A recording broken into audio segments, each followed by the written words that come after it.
ಚುನಾವಣೆಯಲ್ಲಿ ಯಾರು ಎಷ್ಟೇ ಬಾರಿ ಗೆದ್ದರೂ ಜನರ ಮೂಲಭೂತ ಸಮಸ್ಯೆಗಳು ಸಮಸ್ಯೆಯಾಗಿಯೇ ಇರುತ್ತವೆ ಎಂಬುದಕ್ಕೆ ಇದೊಂದು ಸ್ಪಷ್ಟ ಉದಾಹರಣೆ. ಸುಭದ್ರ ಮನೆಗೆ ಇಲ್ಲದೆ ಪ್ಲಾಸ್ಟಿಕ್ ಹೊದಿಕೆಯಲ್ಲಿ ಜೀವನ ಸಾಗಿಸ್ತಾ ಇರುವ 7 ಕೊರಗ ಕುಟುಂಬಗಳ ಕರುಣಾಜನಕ ಕಥೆ ಇಲ್ಲಿದೆ. ಬೈಂದೂರು ವಿಧಾನಸಭಾ ಕ್ಷೇತ್ರದ ಹಳ್ಳಿಹೊಳೆ ಗ್ರಾಮ ಪಂಚಾಯತ್ ವ್ಯಾಪ್ತಿಯ ಬಾಜುಗುಳಿ ಕೊರಗ ಕಾಲನಿಯ 7 ಕೊರಗ ಕುಟುಂಬಗಳ ವ್ಯಥೆಯ ಬದುಕಿದು. ಒಂದು ಸುಭದ್ರ ಮನೆ ಬೇಕು ಎಂಬ ಇವರ ದಶಕದ ಬೇಡಿಕೆ ಇನ್ನೂ ಈಡೇರಿಲ್ಲ ಎಂದರೆ ನಮ್ಮ ಸರ್ಕಾರಿ ವ್ಯವಸ್ಥೆ ನಿದ್ದೆ ಮಾಡುತ್ತಿದೆ ಎಂಬುದು ಸತ್ಯ.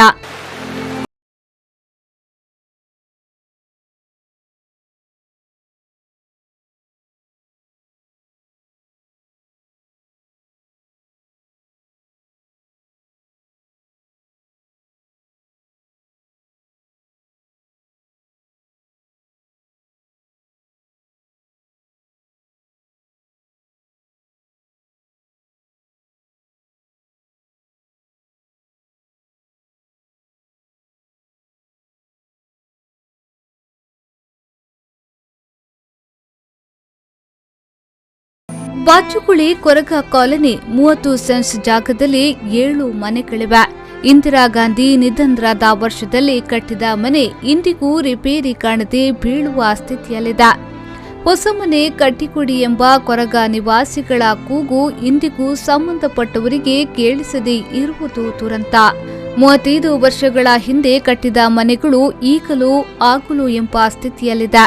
ಸೋರುತ್ತಿರುವ ಮನೆಯ ಮಾಡಿಗೆ ನೀರು ಒಳಬಾರದಂತೆ ಟರ್ಪಾಲು ಹೊದಿಸಲಾಗಿದ್ರೂ ನೀರು ಮನೆಯ ಗೋಡೆಗಳ ಮೇಲೆ ಇಳಿದು ಮಣ್ಣಿನ ಗೋಡೆ ಮೆದುವಾಗಿ ಬೀಳುವ ಹಂತದಲ್ಲಿದೆ.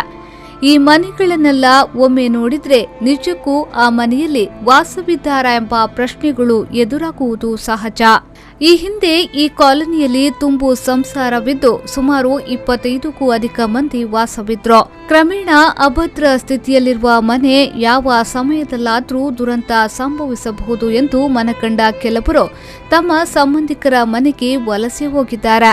ಇದೀಗ ಈ ಕಾಲನಿಯಲ್ಲಿರುವ ಜನಸಂಖ್ಯೆ ಕೇವಲ 10ಕ್ಕೆ ಇಳಿದಿದೆ.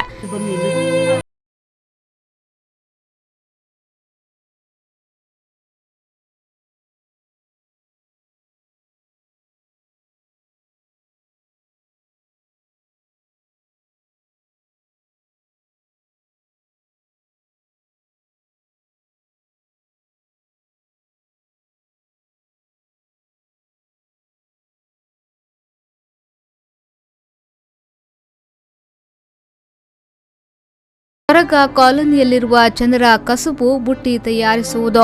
ಮರದ ಬೀಳುಗಳನ್ನು ಬಳಸಿ ಅಂದವಾದ ಬುಟ್ಟಿ ನೇಯ್ದು ಮಾರಾಟ ಮಾಡಿದ ಹಣದಿಂದ ಜೀವನ ಸಾಗಿಸುತ್ತಾರೆ. ಮನೆ ಸೋರುತ್ತಿರುವ ಕುರಿತು ಪಂಚಾಯಿತಿಗೆ ತಿಳಿಸಿದ್ರೆ ಟರ್ಪಾಲ್ ತಂದು ಹೊದಿಸಿ ಅದರ ಬಿಲ್ ತಂದು ಕೊಡಿ, ನಾವು ಹಣ ನೀಡುತ್ತೇವೆ ಎಂದಿದ್ರು. ಅಂತೆಯೇ ಟರ್ಪಾಲ್ ತಂದು ಮನೆಯ ಮಾಡಿಗೆ ಹೊದಿಸಿ ಬಿಲ್ ಅನ್ನ ಪಂಚಾಯಿತಿಗೆ ಕೊಟ್ಟಿದ್ದೇವೆ. ಆದರೆ ಇದುವರೆಗೂ ಅದರ ಹಣ ನಮಗೆ ಬಂದಿಲ್ಲ. 2-3 ಬಾರಿ ಮನೆಯನ್ನ ಸ್ವತಃ ನಾವೇ ರಿಪೇರಿ ಮಾಡಿಸಿಕೊಂಡಿದ್ದೇವೆ ಎನ್ನುತ್ತಾರೆ ಬಾಜುಗುಳಿ ಕೊರಗ ಕಾಲನಿಯ ನಿವಾಸಿ ದಿನೇಶ್ ಅವರು. ದುಡ್ಡು ಕೊಡ್ತೆ ಅಂತ ಹೇಳಿರು ಫಸ್ಟಿಗೆಲ್ಲ, ಅದು ಬಂದು ಯಾರು ದುಡ್ಡು ಕೊಡಲಿಲ್ಲ. ಒಂದು ಟಾರ್ಪಾಲಿಗೆ 650 ರೂಪಾಯಿ ಬೀಳುತ್ತೆ. ಫಸ್ಟಿಗೆ ಒಂದು ಸಲ ತಗೊಬಂದು ಕೊಟ್ಟಿತ್ತು, ಬಿಲ್ ಕೊಟ್ಟರೆ ಅದು ಆತಿಲ್ಲ, ನಿಮ್ಮದು ಬೇರೆ ಬೇರೆ ತಗೊಬಂದು ಕೊಡ್ಕ ಹಂಗೆ ಹಿಂಗೆ ಅಂತ ಹೇಳಿರು. ಮತ್ತು ತಗೊಬಂದು ಕೊಟ್ಟರು ಯಾವುದು ಸುಸೂತ್ರ ಮಾಡಲಿಲ್ಲ. ಅಲ್ಲಿ ಪಂಚಾಯತಲ್ಲಿ ಕೊಡಿ, ಇಲ್ಲಿ ಕೊಡಿ ಅಂತ ಹೇಳ್ತಾರೆ. ನಮಗೆಲ್ಲ ಗೊತ್ತಾಗ್ತಿಲ್ಲ, ಅಲ್ಲಿ ಜಾಸ್ತಿ ನಾವು ಕಲ್ತಾರಲ್ಲ ಅಲ್ಲ, ಅದು ಓಡಾಡೋಕ್ಕೂ ನಮ್ಗೆ ಗೊತ್ತಿಲ್ಲ ಎಲ್ಲಿಗೆಲ್ಲ ಬೈಕಂದು ಎಲ್ಲ. ಮನೆಯೆಲ್ಲ ಬಿದ್ದೋಪಕ್ಕೆ ಶುರು ಆಯ್ತು. ಟಾಯ್ಲೆಟು ಹೋಯ್ತು, ಜಾಗ ಸೋತ್ರ ಇಲ್ಲ. ಮಳೆಗಾಲಕ್ಕೆ ಟಾರ್ಪಲ್ 30 ಸೆಂಟ್ ಜಾಗದಲ್ಲಿ 7 ಮನೆ ಕಟ್ಟಿ ಕೊಟ್ಟಿರು. ಮೆಟ್ಲು ಸರಿ ಇಲ್ಲ, ಬಾವಿನೂ ಒಂದು ಅರ್ಧ ಮಾಡಿ ಕೊಟ್ಟಿರ. ಅದು ಒಂದು ಬಾವಿ ಒಂದು ಸ್ವಲ್ಪ ಇದು ಮಾಡಿರ, ಆದರೆ ಕ್ಲೀನ್ ಅಂತ ಮಾಡಲಿಲ್ಲ ಅದು. ಅದು ದುಡ್ಡೆಲ್ಲ ನುಂಗಿ ಹಾಕಿರೋರು ಇಲ್ಲಿ ಕೆಲವರೆಲ್ಲ. ತುಂಬ ವರ್ಷ ಆಯಿತು ಸರ್, ಆದರೂ ಯಾರೂ ಒಂದು ಮನೆ ಮಾಡಿ ಕೊಡಲಿಲ್ಲ. ಹಳೆ ಮನೆಯಲ್ಲೇ ಇತ್ತು. ನಾವು ಇಂದಿರಾ ಗಾಂಧಿ ಅಮ್ಮ ಸಾಯುವ ಕಾಲದಲ್ಲಿ ಫೌಂಡೇಶನ್ ಹಾಕಿದ್ರು ಈ ಮನೆಗೆ. ಅದರ ನಂತರ ಯಾರು ಬಂದರು ನಿಮಗೆ ಆ ಸವಲತ್ತುಂಟು, ನಿಮಗೆ ಈ ಸವಲತ್ತುಂಟು ಅಂತ ಹೇಳ್ತಾ ಇದ್ರು. ಆದರೆ ಯಾರು ನಮಗೆ ಮನೆ ಮಾಡಿ ಕೊಡಲಿಲ್ಲ. ಇದೇ ಜಾಗದಲ್ಲಿ ನಾವು ಈಗ ಇತ್ತು.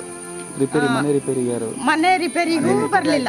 ನಮಗೆ ಹೊಸ ಮನೆ ಆಯ್ತು. ಈಗ ನಿಮ್ಮ ಸಹಾಯದಲ್ಲಿ ಸರ್ ಒಂದು ಉಪಕಾರ ಮಾಡಿ ತಾವೆಲ್ಲ ಸೇರಿ ನಮಗೊಂದು ಒಳ್ಳೆ ಮನೆ ಮಾಡುವ ಹಾಗೆ ಮಾಡಿ. ಮೂಲ ನಿವಾಸಿ ಅಭಿವೃದ್ಧಿ ಯೋಜನೆಯಡಿಯಲ್ಲಿ ಕೊರಗ ಕುಟುಂಬಗಳಿಗೆ ಮನೆ ಮಂಜೂರು ಮಾಡಬಹುದಿತ್ತು. ಸ್ಥಳೀಯ ಜನಪ್ರತಿನಿಧಿಗಳು ಸ್ವಲ್ಪ ಮನಸ್ಸು ಮಾಡಿದರೆ ಇಲ್ಲಿನ ಕೊರಗ ನಿವಾಸಿಗಳು ಇಂದು ಸುಸಜ್ಜಿತವಾದ ಮನೆಯಲ್ಲಿ ಬದುಕು ಸಾಗಿಸಬಹುದಿತ್ತು. ಇನ್ನಾದರೂ ಸಂಬಂಧಪಟ್ಟವರು ಎಚ್ಚೆತ್ತುಕೊಂಡು ಕೊರಗ ನಿವಾಸಿಗಳಿಗೆ ಇರಲೊಂದು ಸುಸಜ್ಜಿತ ಮನೆ ಕಟ್ಟಿಕೊಡುವಿರೆ ಎಂದು ಕಾದು ನೋಡಬೇಕಿದೆ.